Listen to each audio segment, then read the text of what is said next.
नमस्कार। देखिए, हम सब समाज में रहते हैं और हमें लगता है कि भाई हम इसे अच्छी तरह समझते हैं। हाँ, रोजमर्रा की जिंदगी में तो ऐसा ही लगता है। पर समाजशास्त्र वो हमें इसे एक अलग नजरिए से देखने के लिए कुछ खास शब्द, कुछ कॉन्सेप्ट्स देता है, थोड़ा ज्यादा गहराई से। बिल्कुल। और आज हम कुछ ऐसे ही बुनियादी समाज शास्त्रीय विचारों पर बात करेंगे। ये शब्द सिर्फ किताबी नहीं है, ये समाज को देखने के आप कह सकते हैं औजार हैं। औजार, हाँ। जैसे कि समूह कैसे बनते हैं, समाज में ये ऊंच नीच असमानता क्यों है, हमारी अपनी हैसियत, हमारी भूमिकाएं। और समाज कैसे हमें एक दायरे में रखता है, कंट्रोल करता है। हाँ, तो आज का मकसद सिर्फ परिभाषाएं जानना नहीं, बल्कि ये समझना है कि समाजशास्त्र की ये शब्दावली हमारी रोज की समझ से कैसे कैसे अलग है और कैसे ज्यादा गहरी है। सही। चलिए शुरू करते हैं। तो पहला सवाल यही उठता है कि भाई इन खास शब्दों की जरूरत ही क्यों है। हाँ, जैसे परिवार या हैसियत, ये तो हम रोज बोलते हैं। बिल्कुल। लेकिन समाजशास्त्र में इनके मायने ज्यादा साफ, ज्यादा सटीक होते हैं और कभी-कभी तो बिल्कुल अलग भी। ये वो पीटर बर्गर वाली बात है शायद, कि जो चीजें बहुत जानी पहचानी होती है ना, उन्हें ठीक से देखना मुश्किल हो जाता है। हाँ, एकदम परिचित होना अंधा कर सकता है एक तरह से। तो समाजशास्त्र स्पष्टता लाने के लिए ये शब्दावली इस्तेमाल करता है। अच्छा, जैसे लोगों की भीड़ और एक सामाजिक समूह में क्या फर्क है। भीड़ तो बस इकट्ठे हुए लोग। हाँ, जैसे बस स्टॉप पर खड़े लोग। ये समाजशास्त्र में समुच्चय या ज्यादा से ज्यादा अर्ध समूह कहलाएंगे। इनमें कोई आपसी जुड़ाव या पहचान जरूरी नहीं है। अच्छा। जबकि एक सामाजिक समूह में उसमें लगातार बातचीत होती है, एक अपनेपन का एहसास होता है, कुछ साझे नियम होते हैं, एक ढांचा सा होता है। मतलब सिर्फ जमावड़ा काफी नहीं है, एक कनेक्शन, एक पहचान जरूरी है। जी हाँ। और ये अर्ध समूह भी कभी-कभी वो सामाजिक समूह बन सकते हैं। अच्छा, कैसे? मान लीजिए किसी एक जाति या वर्ग के लोग जो पहले बिखरे हुए थे, वो किसी मुद्दे पर साथ आए और एक संगठन बना लें, तो वो अर्ध समूह से एक सामाजिक समूह बन गया। समझ गया। अच्छा, अब समूहों के भी तो प्रकार होते हैं, जैसे प्राथमिक और द्वितीयक। हाँ, बिल्कुल। प्राथमिक समूह यानी छोटे, बहुत करीबी रिश्ते वाले, जैसे परिवार, जिगरी दोस्त, शायद छोटा गांव भी। यहाँ रिश्ते बहुत निजी होते हैं, आमने सामने के। अपनेपन वाले। हाँ, जो एक समुदाय वाली भावना देते हैं। दूसरी तरफ है द्वितीयक समूह। ये बड़े वाले। हाँ, बड़े, ज्यादा औपचारिक, किसी खास मकसद के लिए बने हुए, जैसे स्कूल, सरकारी दफ्तर, कोई क्लब। यहाँ रिश्ते उतने निजी नहीं होते, काम से काम रखते हैं ज्यादातर। ये आधुनिक शहरी जीवन जैसा हुआ है ना, जिसे समिति या एसोसिएशन कहते हैं। सही। और इसी से जुड़ा है हम और वे का कॉन्सेप्ट। अंतः समूह और बाह्य समूह, इन ग्रुप आउट ग्रुप। बिल्कुल। अंतर समूह में हम वाली भावना होती है, अपनेपन की। जैसे एक स्कूल के बच्चे खुद को एक मानते हैं, दूसरे स्कूल वालों से अलग। और बाह्य समूह हो गए वो लोग जिनसे हम खुद को अलग समझते हैं। हाँ, जैसे एमएन श्रीनिवास ने अपने गांव के अध्ययन में देखा था कि कैसे गांव वाले नए आए प्रवासियों को बाहर का मानते थे, उनमें और पुराने प्रवासियों में फर्क करते थे। ये सीमाएं काफी मजबूत हो सकती हैं। अच्छा, एक और दिलचस्प चीज है संदर्भ समूह, रेफरेंस ग्रुप। हाँ, ये बहुत महत्वपूर्ण है। ये वो समूह है जिसके जैसा हम बनना चाहते हैं, जिसकी जीवन शैली हम अपनाना चाहते हैं, भले ही हम उसके सदस्य हों या न हों। अच्छा, जैसे? जैसे अंग्रेजों के जमाने में कुछ भारतीय मध्यम वर्गीय पुरुष अंग्रेजों की तरह रहना बोलना चाहते थे। वो उनके लिए संदर्भ समूह थे। दिलचस्प। और ये हमारी इच्छाओं, हमारे व्यवहार पर बहुत असर डालता होगा। बल्कि इससे भी कि हम किसके जैसा बनना चाहते हैं। ये सामाजिक बदलाव का एक इंजन भी हो सकता है। तो ये तो हुई समूहों की बात। अब आते हैं समाज की एक थोड़ी मुश्किल सच्चाई पर, सामाजिक स्तरीकरण, सोशल स्ट्रैटिफिकेशन। हाँ, ये समाज में समूहों के बीच की ऊंच नीच, असमानता है। जैसे चट्टान की परतें होती हैं ना, हाँ। वैसे ही समाज में भी परतें हैं। संसाधनों तक पहुंच, अवसर, इज्जत, ये सब बराबर नहीं बटे होते। और इतिहास में इसके कई रूप रहे हैं, गुलामी, जागीरदारी, और भारत में जाति और वर्ग। सही। जाति व्यवस्था तो जन्म पर आधारित है, प्रदत्त परिस्थिति कहते हैं इसे। हाँ, मतलब आप किस जाति में पैदा हुए, उससे आपकी सामाजिक जगत तय हो जाती है। कम से कम पारंपरिक रूप से शुद्धता अशुद्धता का भी बड़ा कॉन्सेप्ट है इसमें। बिल्कुल। हालांकि शहरों में, जैसा AR देसाई ने कहा, सार्वजनिक जगहों पर अब वो छुआछूत वाली दूरी शायद कम हुई है। लेकिन पूरी तरह खत्म नहीं हुई। वो परमार का अनुभव याद है ना, कि आज भी कहीं पानी नहीं पीने देते या अपमानजनक भाषा इस्तेमाल होती है। हाँ, तो बदलाव भी है और भेदभाव बना भी हुआ है। ये दोनों बातें सच हैं।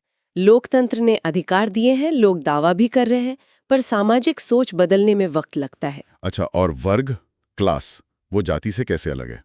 देखिए, वर्ग को मुख्य रूप से आर्थिक आधार पर देखा जाता है। मार्क्स ने कहा उत्पादन के साधनों से रिश्ता, मतलब कौन मालिक है, कौन मजदूर। और वेबर ने इसमें जीवन अवसर, बाजार की क्षमता, इज्जत, ताकत ये सब जोड़ा। हाँ, तो सिद्धांत रूप में वर्ग व्यवस्था जाति से ज्यादा खुली मानी जाती है।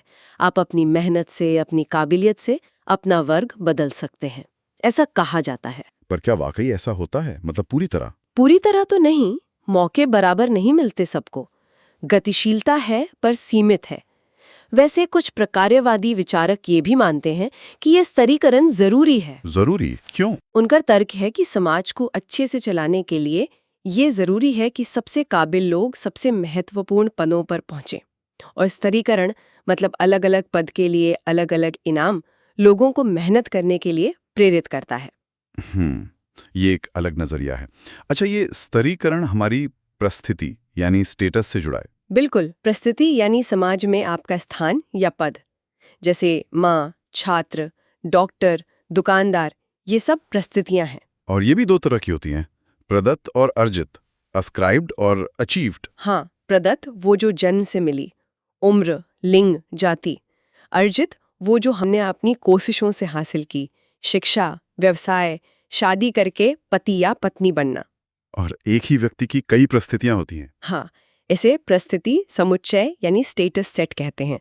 और जीवन भर हम नई परिस्थितियां पाते रहते हैं, इसे परिस्थिति क्रम यानी स्टेटस सीक्वेंस कह सकते हैं। और हर परिस्थिति के साथ जुड़ी होती है एक भूमिका, रोल। सही कहा। परिस्थिति तो एक पद है, भूमिका उस पद पर रहते हुए किया जाने वाला व्यवहार है। हमसे क्या उम्मीद की जाती है। कहा भी जाता है परिस्थिति धारण की जाती है, भूमिका निभाई जाती है। और यहीं पर दिक्कतें भी आती हैं। या? भूमिका संघर्ष, हाँ, रोल कॉन्फ्लिक्ट। हाँ, जब एक व्यक्ति की दो भूमिकाओं की मांगें आपस में टकराती हैं, जैसे एक कामकाजी महिला की घर की जिम्मेदारियां और ऑफिस की जिम्मेदारियां। या वो खासी समाज वाला उदाहरण, पुरुष की जिम्मेदारी अपनी माँ और बहन के घर के प्रति भी और अपनी पत्नी और बच्चों के प्रति भी मुश्किल है। बिल्कुल। और फिर होती है भूमिका रूढ़िबद्धता, रोल स्टेरियोटाइपिंग। अच्छा, मतलब ये मान लेना कि फलां भूमिका तो ऐसे ही निभाई जाती है, जैसे मर्द कमाएंगे, औरतें घर संभालेंगी। हाँ, ये बनी बनाई छवियां। लेकिन ये समझना जरूरी है कि भूमिका एकदम फिक्स नहीं होती।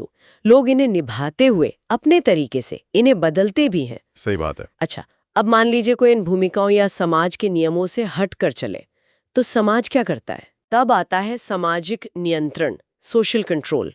ये वो तरीके हैं जिनसे समाज अपने सदस्यों को, खासकर जो रास्ते से भटक रहे हैं, उन्हें वापस नियमों के दायरे में लाने की कोशिश करता है। ये नियंत्रण कैसे होता है? दो तरह का हो सकता है, औपचारिक और अनौपचारिक। औपचारिक मतलब कानून, पुलिस, अदालत। हाँ, जो राज्य या दूसरी संस्थाएं लागू करती हैं। और अनौपचारिक मतलब परिवार का दबाव, दोस्तों का मजाक उड़ाना, समाज क्या कहेगा वाला डर। बिल्कुल। एक मुस्कान, एक ताना, आलोचना या बस नजरें फेर लेना, ये सब अनौपचारिक नियंत्रण के तरीके हैं। परिवार, धर्म, रिश्तेदार, ये सब इसमें भूमिका निभाते हैं। समाज अच्छे काम के लिए इनाम और गलत के लिए सजा, सैंक्शंस का इस्तेमाल करता है, पॉजिटिव और नेगेटिव। हाँ, प्रकार्यवादी मानते हैं कि ये नियंत्रण समाज में व्यवस्था और एकता बनाए रखने के लिए जरूरी है। लेकिन जो संघर्ष सिद्धांत वाले हैं, वो कहते हैं कि ये असल में ताकतवर वर्गों का बाकी लोगों पर अपना दबदबा बनाए रखने का तरीका है। हाँ, ये नजरिया भी है। और जो लोग इन नियमों को नहीं मानते, उन्हें विचलित कहा जाता है। पर विचलन की परिभाषा तो बदलती रहती होगी। बिल्कुल, जो आज गलत माना जाता है, हो सकता है कल वो आम बात हो जाए, या एक समाज में जो गलत है दूसरे में सही हो। बर्जर ने कहा था कि शारीरिक हिंसा आखिरी उपाय है, पर अक्सर उसका डर ही काफी होता है। हाँ, और ऑनर किलिंग जैसे मामले दिखाते हैं कि कैसे कई बार परिवार, समुदाय, यहाँ तक कि कभी-कभी अनौपचारिक तौर पर राज्य के एजेंट भी सब मिलकर ये नियंत्रण लागू करते हैं। तो कुल मिलाकर ये सारे समाजशास्त्रीय शब्द और अवधारणाएं, समूह, स्तरीकरण, परिस्थिति, भूमिका, सामाजिक नियंत्रण, ये हमें समाज को सिर्फ ऊपर ऊपर से नहीं, बल्कि उसके अंदर की बनावट, तनाव और प्रक्रियाओं को समझने में मदद करते हैं। बिल्कुल। इन्हें समझने से हम अपने आसपास जो कुछ हो रहा है, बातचीत, झगड़े, असमानताएं, बदलाव, उन्हें ज्यादा बेहतर तरीके से, ज्यादा गहराई से देख पाते हैं। सही कहा। तो चलिए आज की चर्चा को यहीं रोकते हैं, पर एक सवाल श्रोताओं के लिए छोड़ जाते हैं। हाँ। हमने विचलन और बदलते नियमों की बात की, तो सोचिएगा कि आज का जो व्यवहार विचलित या गलत समझा जाता है, क्या वो कल का स्वीकृत आदर्श बन सकता है? और अगर हाँ, तो इसके लिए समाज में क्या कुछ बदलना होगा? सोचने वाली बात है।